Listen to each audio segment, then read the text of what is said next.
Now my dog also wants to come. Yeah. So yeah, there is never a moment alone. There is just never a moment. Something like Karan Arjun aayenge and very, very motherly and very pious and holier than thou sort of an image. But that's not true. Guilt, then I just feel you don't need to be a mother to feel guilty. All that you need to do is be a woman or identify as one, and your guilt trip starts. So, hello, Tahira. Welcome to the Quint. Thank you for joining us today. Thank you, Aishwarya. Right, so I read a few chapters, but I have to ask first, this is your second book since the pandemic.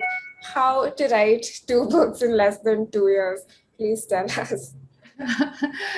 Either you got to be an idiot to write the same same kind of blasphemous stuff, and it just degree of obscenity has increased this year around, or I think there's a lot that I want to share with the world. There's a lot that I've experienced as a woman. There's a lot I've observed, people and women, and also there's lots and lots and lots of stories around women that need to be told and need to be read by not just women but men.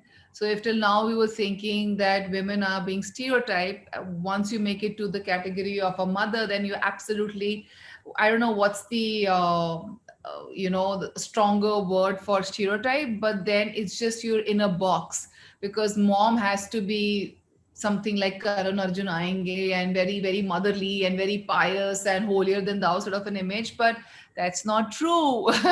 So I think my intention was also to sort of showcase another aspect of being a woman or a mother. And even though the title says it has got the word mother, but as much as you've read, I'm sure you're not a mom right now, right? And if you have liked the book, I'm sure there'll be others who would like the book, and you necessarily don't need to be a mother, because this is not a book which is giving you tips. I'm the last person, or not the correct person to give any advice, because I've actually admitted to all the sins I have done. So yeah, this book is about that, and yeah, I did it. I managed to write it. I'm a freak. Right, so, like you said, the book speaks so beautifully about the intimate details of motherhood, and you speak at great length about the guilt associated. How did you know what parts of this period of your life did you want to put and not put in the book? So if you're talking about guilt, then I just feel you don't need to be a mother to feel guilty. All that you need to do is be a woman or identify as one, and your guilt trip starts. People start judging you, and then they feel that everyone has this opinion and something to tell you, some advice to give you all the time. So for me, it actually started with not having the typical overtly motherly feelings towards my firstborn, as opposed to what I had read.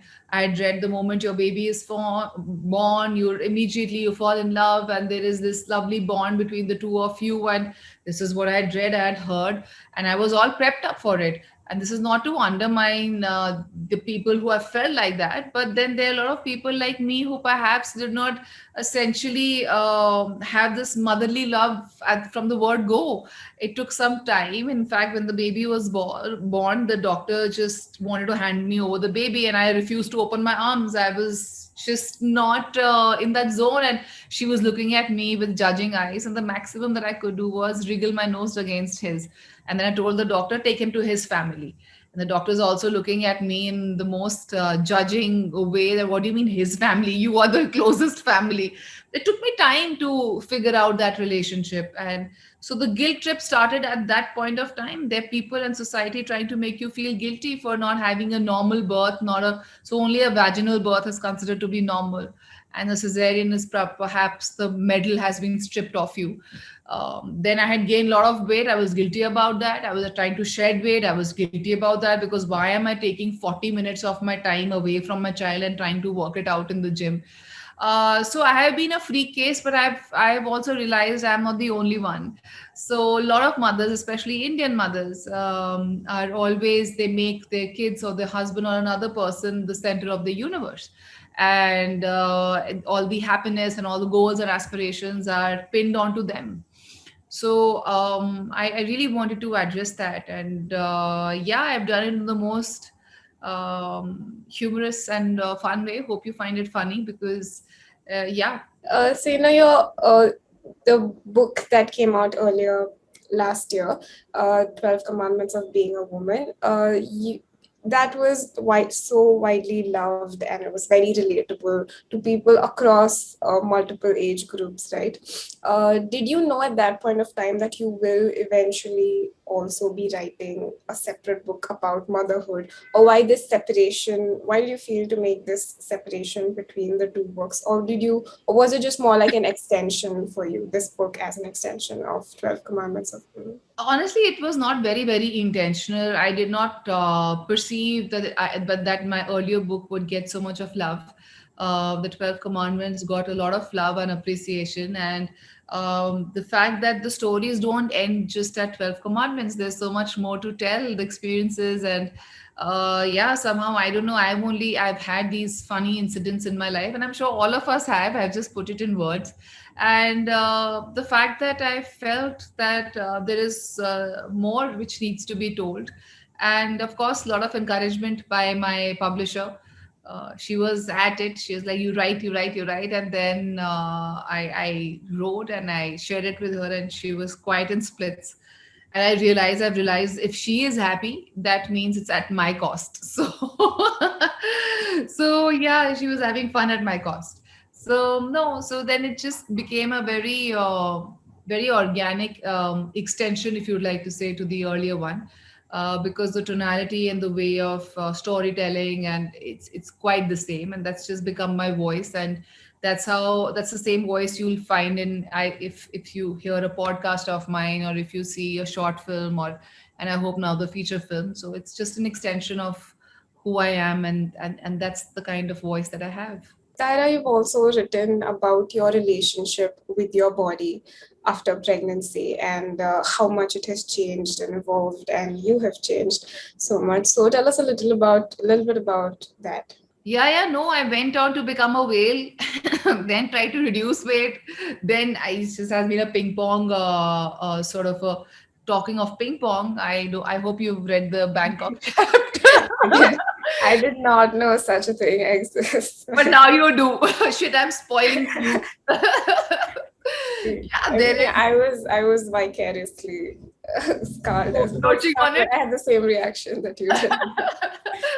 Yeah, that was also quite an episode. So yeah, no, it has been quite a journey for me with my body, and like most of us, we keep struggling, and we keep striving for the next perfection, not realizing that we need to also cherish where we are right now. And because whatever we are and wherever we are, it's very exclusive to us. It is unique and it's beautiful, and it's something that needs to be cherished and not looked down upon. And you can achieve whatever you want to achieve, in whatever size and shape that you are at. Yeah, so yeah, it has been quite a earlier on it was quite unforgiving, and now there's so much of acceptance that I'm eating dabbas of ice cream, like you can see.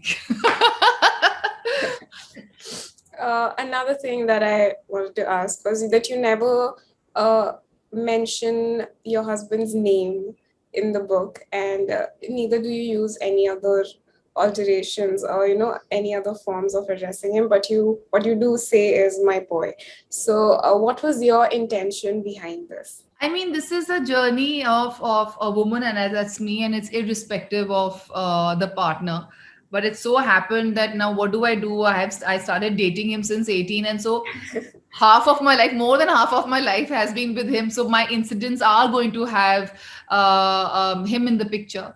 But it's essentially not about him, because I realized that the boy is there in, or not the boy is there in everyone's life. I mean to say, every women, when they are in a relationship or when they're not in a relationship, when they have a husband, and the kind of life that they lead. I mean, there's a lot of incidents. There is a lot of resonance. I think that's why the 12 commandments really worked. Just a second, my kids are here. Yeah. Yeah, where is your mask? I hope this is recorded, no? Now my dog also wants to come. Yeah, So yeah, there is never a moment alone. There is just never a moment alone. it Like sums up the book perfectly. yes. So my dog also is in the interview, and Peanut is a name, and she's addition to the family. And so there are more challenges and more obstacles when it comes to writing a book. So yeah, the story and the incidents and the experiences are not essentially about, and also it's carving out my own identity. Yeah. I mean to say, I don't see myself as a plus one, and I just see myself as very whole and as very complete. So which is why I didn't feel the need to reveal the name or the identity, even though people would know, but I never felt the need to take his name, because the story is not essentially about him. It's essentially about the woman. So yeah. Right now, as a writer, you have written across multiple mediums and formats. You've written films and directed films. You have your own podcast. You've authored so many books. You've co-authored a book with Ayushman. So what has it been like writing across multiple mediums, and what is it like juggling with these many formats? No, I think I'm essentially a storyteller, and what goes in my favor is I have a very strong sense of visualization.